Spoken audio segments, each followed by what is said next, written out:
Hello everybody, my name is Takriva and this is Europa Universalis for Intermezzo. This is episode 33 of my Burgundy Let's Play, and the year is 1600. We have played 156 years already, and it is time to do an overview of the world. I mean, I know most of the world already, so in that case it's not really cheating anyway, so don't even start with that.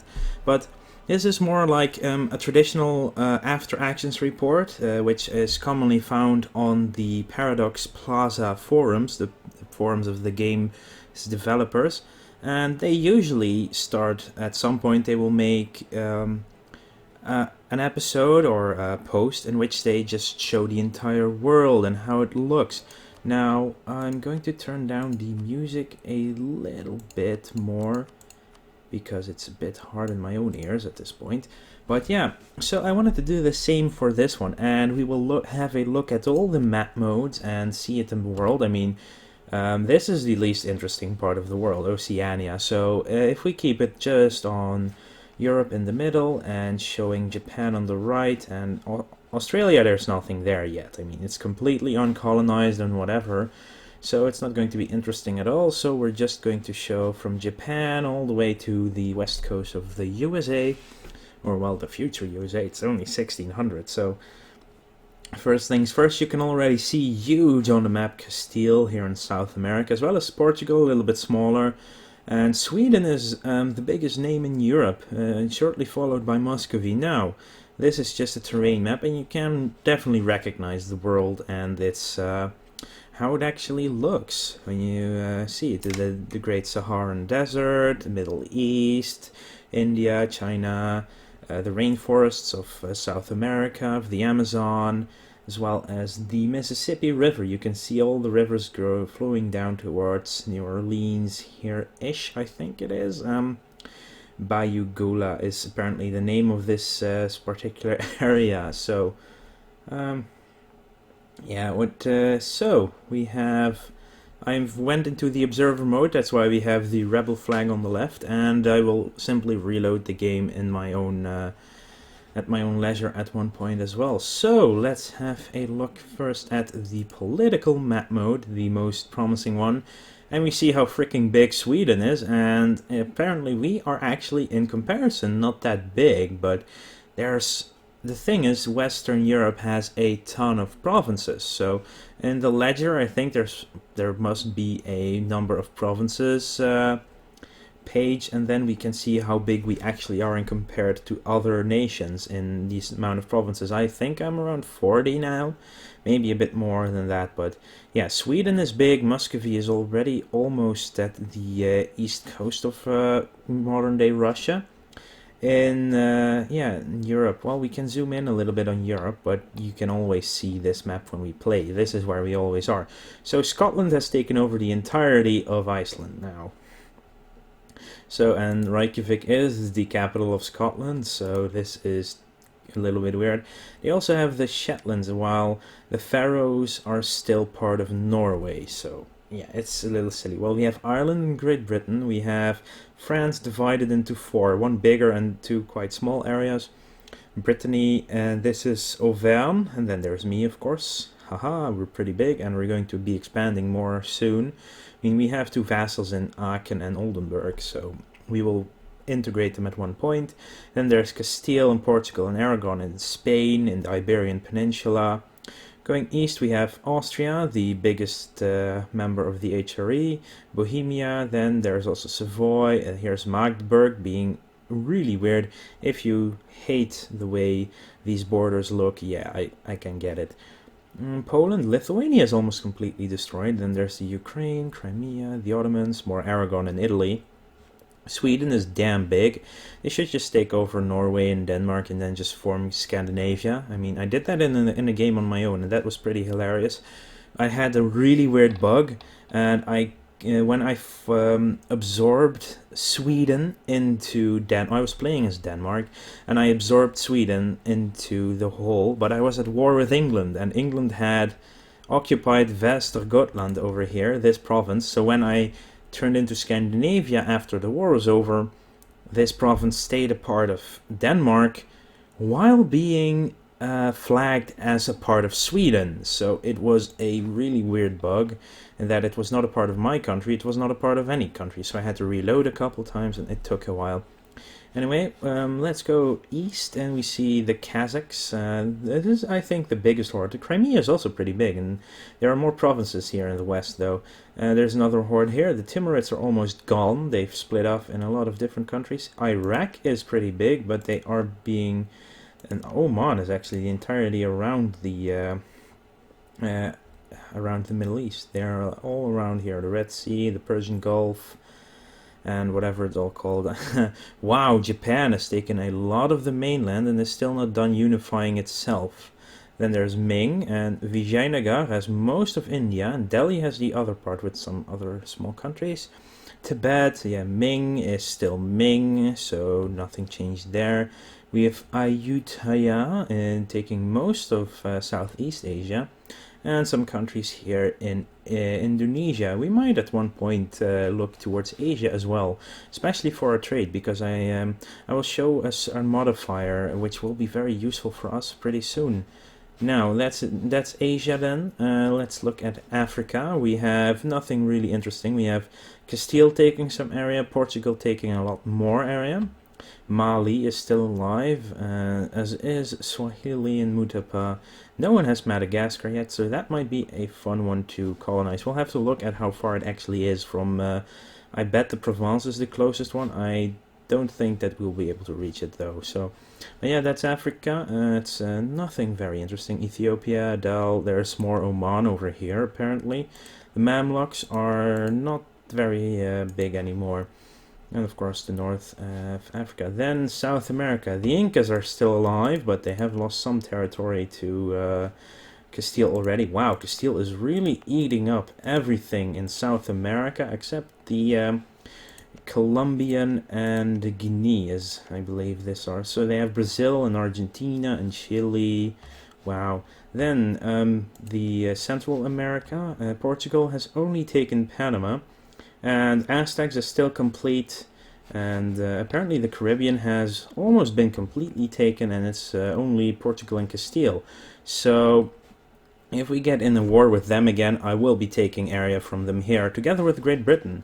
And North America is the Shawnee are the dominant here. They have taken over both the Creek and the Cherokee nations, which might at one point splinter off again. It's just what happens here.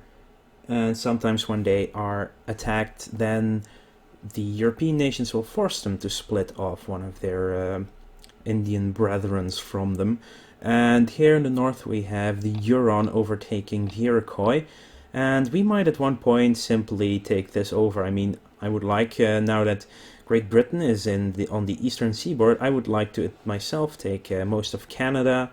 So once we get to that point, we'll start colonizing all the coastal areas first, and at one point start taking over the Huron ourselves, because this is our little colony. It has some decent income, and lots of trade power. Yeah, that's going to be fun, the colonization game. Anyway, let's center back on Europe and go through the other map modes. So there's the religion map mode. So blue is Protestant, and it has spread out pretty damn nicely, especially by me, Great Britain and Sweden. We're all Protestant.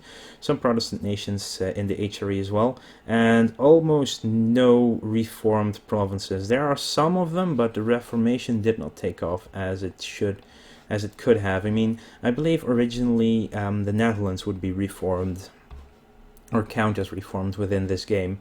Then there is Catholicism, which is split down the middle by myself. And the Orthodox religion is spreading east, of course, thanks to Muscovy. But yeah, Sweden is taking over here, so they might push the Orthodox Church back. Then there's the Muslim, which is green. And yeah, of course, this is all yellow because that's Castile and Portugal being... what's it called? Yeah, colonizing, so they bring their religion across. And here, of course, you see Great Britain and myself bring Protestantism to the New World. Now, the Muslim world is also pretty damn big. It has invaded most of the Balkan area over here, which was the original Byzantium Empire. It used to be Orthodox, so it's not that bad, I guess. But yeah, the Ottomans have been converting slowly into Europe as well. And of course, the areas in Spain are gone from the Reconquista of Spain. And red is animist, which is basically, and shamanist is, they're both pagan religions basically.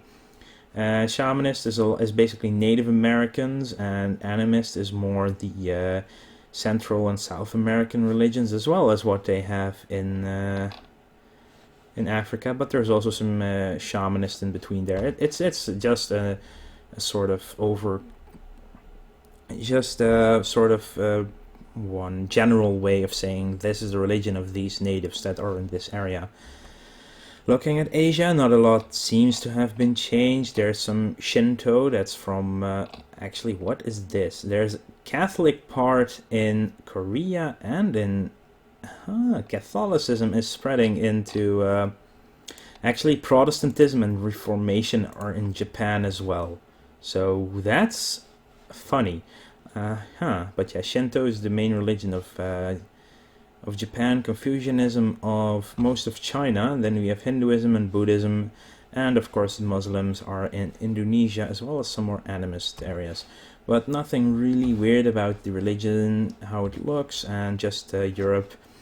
No Reformation, that's really the only thing that's of note, I guess. So, the Holy Roman Empire.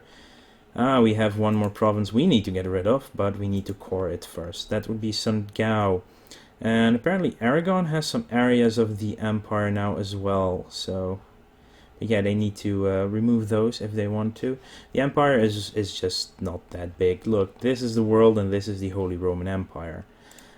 Trade map, holy shit, there's a lot of trade going on here. Whoa, the Iberian, the Seville node is rich. That's probably, yeah, it's because of the amount of stuff that's being imported by... what's Caribbean? How much is being transported forward? Wow, 16 is outgoing towards Sevilla. So all the money from the Caribbean is going into Sevilla, and it's being taken out there by Spain and Portugal. So they are doing well when it comes to trade. We only have 12.8 here, but it's almost exclusively ours. So outgoing from London, we have a lot of outgoing, of course. Mostly our ships are helping, definitely. Oh, our overextension is killing our trade power, so this should go up once our overextension goes down, at least. So there's that, and then we need to incorporate Oldenburg and Aachen, and then we are actually in complete control of the Antwerp trade node, so we get all the money that is available there, so that's a good thing. Yeah, there's money flowing all around the world. We have a lot more trade nodes everywhere, and here you can see them, but there's not a lot to read off of this map, really. You can like zoom in and see that this trade node is worth quite some money, actually. This Ceylon trade node, that's Ceylon, is this island over here, of course. It's worth a lot of money, so we might have to take something here as well. It's has to do with that modifier we can get.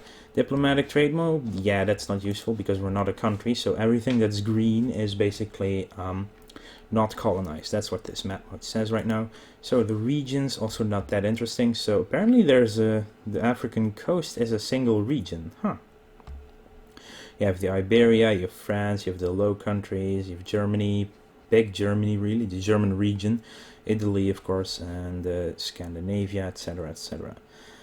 Cultures, yeah, there's French culture, and this is of course the Iberian culture, and we have, here we see, this is actually nice to see, the cultures of the Native Americans, and they're actually pretty accurate when it comes to that. So the Iroquois culture, Navajo, Pueblo, Cherokee is a little far to the west, but that's okay.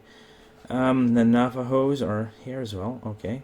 The Creek, the Shawnee, the Delaware, and more Delaware, yeah, Delaware, Inuit, Huron, Cree, no more Inuit, the Dakota.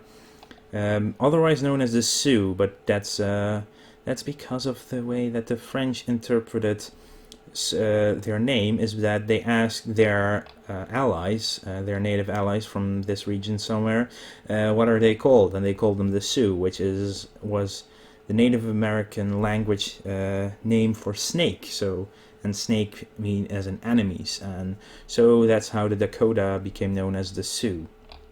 And the Central American cultures, what's this? Oh, Caribbean culture as well, but yeah, it's mostly overtaken by Iberians as well, and the South American culture as well. This should be African cultures, the Berbers, it's basically Arabic stuff is this light blue. These are the hordes, what is it, teal I think it's the color. Yeah, this is all the hordes, and yeah, these are all the cultures. Nothing too strange, just that the Dutch culture has been completely wiped out by the Burgundians. And yeah, green is actual Burgundian culture now, and we actually got the Vermandois to be Burgundian as well. So more Burgundian is good, we just need lots of diplomatic power ourselves. Our sphere of influence of Burgundy, oh, we can look at the diplomatic map. Yeah, yellow is claims, red is war, dark green is allies. This is royal marriage in mines, so that's cool. Blue is allied, so that's us. Let's see, what's next? Revolt map mode, yeah, all the black stripy areas are revolts, going actual being occupations, but not a lot about it. The map mode for colonization is actually not that interesting. Huh. So, yeah. We cannot actually see anything on this map properly. Economical, well, red isn't wasteland, but we cannot even go to our own nation. We would have to be the nation. Manpower, not usual. Technology. Wow, we are behind. So the greener you are, the better, and we are actually yellow with 14, 14, 16. This means that we're 3, 4, 5 behind on Great Britain, and I think Great Britain looks to be the most green. Yeah, it is the most green. So we are 5 technologies behind on Great Britain. They must have gotten a really good ruler, but I think our current ruler is also pretty good. And yeah, we have Ming here, 7, 10, 11. So red is very behind. This dark red is extremely behind. 2, 3, 4 is the Native American. 2, 4, 4 actually. Wow. And 4, 4, 4 at the Incas, but they have a neighbor in 16, 15, 16. So not that good for them. Trade value map. Blue areas are gold producing, so they don't actually have a trade value. And all the red values are decent, and the yellows are the higher. Yeah, the more yellowish the area, the higher the trade value of that particular province is. So Vlaanderen has a very high trade value, probably because of the amount of wool it produces. So when we look at trade here, trade value is the income from trade goods and the much amount that is produced. So here it's 6.08. So there's a good thing, yeah. The more goods that are produced in an area, the lighter the color will be and the more money it will make. Supply limits, yeah, it's lots of supply in Europe, not so much in other areas of the world. Still a lot in China, obviously, but buildings, not that useful if you're not as a country. Missionaries, I guess we could... we have no religion, so these are the areas we could convert to having no religion at all. But yeah, that's just the downside of being not actual a country. And accepted cultures, well, apparently this is a decently accepted culture, but that's just silly.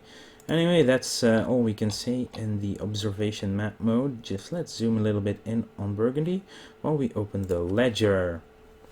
Let's just go by every page here. So, country, let's see. Stability of countries. Oh, there's only one negative stability country right now, that's Holstein. And 3 stability are a few as well. Okay, well, it's not that important. Prestige. Well, income. Great Britain is first, closely followed by myself, and then Ming, Sweden, Castile. They have a lot more in the treasury. We have a little bit of inflation, and Castile actually is 14%, which is bad. Maximum manpower is... oh wow, we're almost double. Let's see, what's the maximum? We have the maximum manpower in the world, so that's good. War exhaustion is fine. Technologies, yeah, we are indeed 5 behind on Great Britain. Then France France is actually second. And when it comes to ideas, we are 19 and they have 25 now. Oh well, so we are at 19. Yeah, we need to do the economic and exploration ideas. So, score comparison. Score, we are 7th, I believe. Yeah, we are 7 in score, behind Castile. I have no idea. So, administrative rating comes from monthly income, tech, provinces, stability, prestige, legitimacy, minus on loans, and plus on admin ideas. So yeah, but this is basically score, but this game has never been about score, so we are not gaining on anyone, but oh well. Actually, Great Britain is gaining on Castile, but the score is not that important. Yeah, we could put on the score here. Our score over time is just going up in a steady line. Nations technologies, again, this is administrative. We will be behind a bit. 17 on Great Britain, and when we look at military tech, we should be a bit higher up. Yeah, we are at 16, so we're one tech behind a few nations. Religions, countries, 35 are Catholics, 9 are Protestant, including us, of course. And these are the amounts of provinces of that religion. 28 countries are Sunni, 0 are Reformed, 9 are Orthodox, and the rest you can see for yourself. So, wow. The amount of provinces, we have Catholic, Sunni, Animist, Animist, and then Protestant. Okay. Province overview, well, we're not in a nation, so we cannot see that. Number of provinces, we've gone up a lot. So we're actually at 37 now, so let's also add Castile, which is, wow, they maxed out at 81, but do remember, they are colonizing. Great Britain, suddenly when they formed, they will shoot up, and they are now behind on me. They're around 30, 28 to 30 somewhere. Also, I would like to look at Austria. Where are you? There you are. They are actually smaller than Great Britain. Huh. And let's look at one more, which will be Portugal. They are ahead of me as well. They're around 50. So, yeah, but that's all because of the amount of colonization for Castile and Portugal. But these, I would say, are the 5 biggest nations in the world. Oh, let's add Sweden. Wow, they're bigger than me. They're at like 44, I guess. Okay. Oh well. Colony is not a nation, so we cannot look. The best advisors ever. Yeah. Huh. There are not many level 3 advisors, it seems, but I have no idea. Not everything works. So, best leader in the world. Sweden has a 6633 leader. Austria has 4 leaders, so they are not getting a lot of military power, but they do have strong leaders, so, Holy Roman Empire, so currently we have Brandenburg. Really? No, actually, we need to sort this first. Currently Austria is the emperor with a 665 leader. Wow. They're lucky here. 463, 562, that's a bit of big leaders, but it's not always been Austria, which is has been advantageous to us in the past. And we have no previous rulers, we have no buildings, etc, etc. Yeah, we would need to load in our nation actually. So let's actually do that then. So I need to open up the console. I will use the help for a second and see how we do this. Let's remember how to actually start as Burgundy. Yeah, I'm trying to find... Alright, I think we need to do tag Bur. Now we are Burgundy. Huh. Yeah, I will reload it, otherwise the game doesn't register as being a decent game without cheats. So let's go back to the ledger and go back a few more to look at our country. We'll look at the buildings overview. And yeah, fortresses, there's not a lot here yet. So, buildings, manufactories, we could build a couple of them, but they are very expensive. We need more money to do that. And yeah, then government, revolt risk is quite high in some of them. Tax-wise, Antwerp is the best in tax, followed by 5 with Ghent, Bourgogne, Holland, Zeeland, and Brabant, all having the same amount. And we can build the courthouse in some of them at least. Army buildings, most manpower we have in Holland with 317. Then in Lyon, Breda, Bourgogne, Vlaanderen, Lothringen, etc. Yeah, and we have some at 0, mostly because of upset. Catholicism doesn't help in some provinces, of course, with manpower, and Stadacona is our colony across the ocean. Not a lot of manpower to be expected there. Buildings, so tax buildings, it's still the same. Best production we have in Vlaanderen, yeah. It was yellow on the trade map, so, well, on the trade value map at least. Buildings, when it comes to production, yeah, we'll show the same stuff. Buildings, we have some fortresses, and we can build level 4 nails, which we have in the... Oh, France has already built them for me, so I don't mind that at all. So we have 3 provinces with a level 4 fortress, 2 of which we just stole in a war. Unique buildings, we can build some of them. Okay, armies. Let's look at the total armies. We are not at the top right now, but we are still reinforcing. So our manpower is shitty at this moment as well. But Ottomans have a 54,000 standing army, and we should be at 75 once we're done. I think 25, 12, 6, 24, 12, 5, so that's 30, 36, 41, 41 plus 43 is 84, 88 is our total, so our standing army would be 88,000 units strong. So yeah, but it will take a while before we reinforce to that point, so we need to be a little bit careful with our current wars, not overcommit to anything. And here we have our nice colony over there. Let's go back into the ledger, by the way. Manpower, currently the max manpower is at the Crimea. Wow, they just have a 5,000 army, that's about it. Austria also has a boatload of manpower, but they only have a 13,000 strong army, and France has 0. Yeah, we beat them up real bad. Navies, oh yeah, let's see. The biggest navy is Great Britain, has the biggest navy with heavy ships and light ships. Our navy's actually number 9 on this list. No, or is it? No, it's number 9. Lots of light ships, obviously, because we have a decent sized trade fleet going around. When we look at the amount of light ships, we're actually 2nd in the world. Transports, we're also, well, we only have 6, but heavy ships, of course. Great Britain, yeah. Great Britain and the Ottomans and Ming, Aragon, Castile. Those are the biggest navies in the world. Some of them have galleys, but they have inland seas, which we do not have as much of. National armies, these are our armies and their current strength, but they will reinforce our current navies, the army regiments, and their strength. Yeah, so this is all the different stuff. So offensive morale is pretty damn high on most of our troops, the Mauritian troops. Ships, we have some trade power in our ships, but of course we do at one point want to upgrade all our ships as well. We have lots of barks at this point.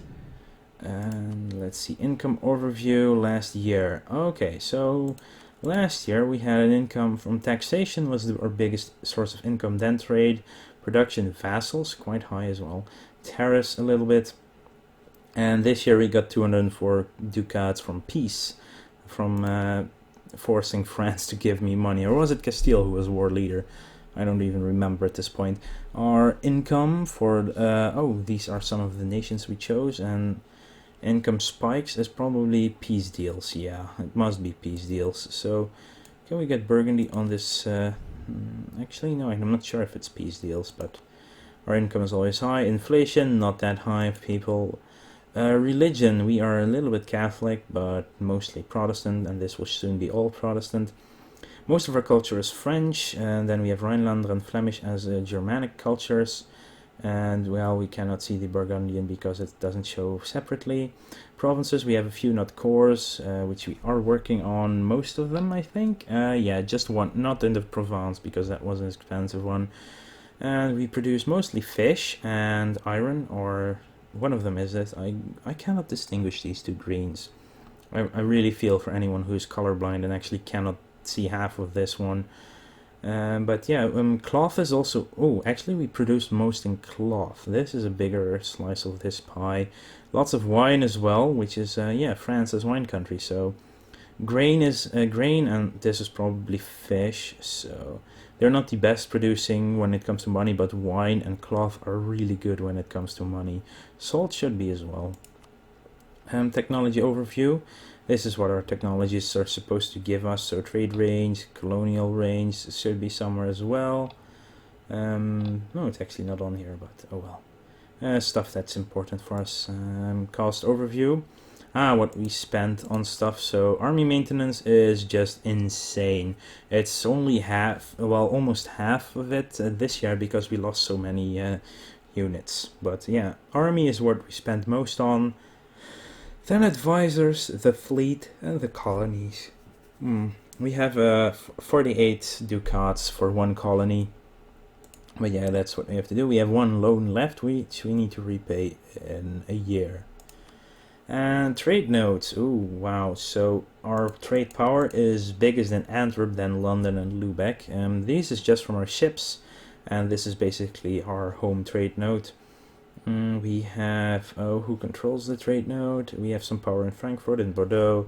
Chesapeake is of course where we are colonizing, so, and I hope to get the Hudson Bay trade node as well, which is basically the north of Canada.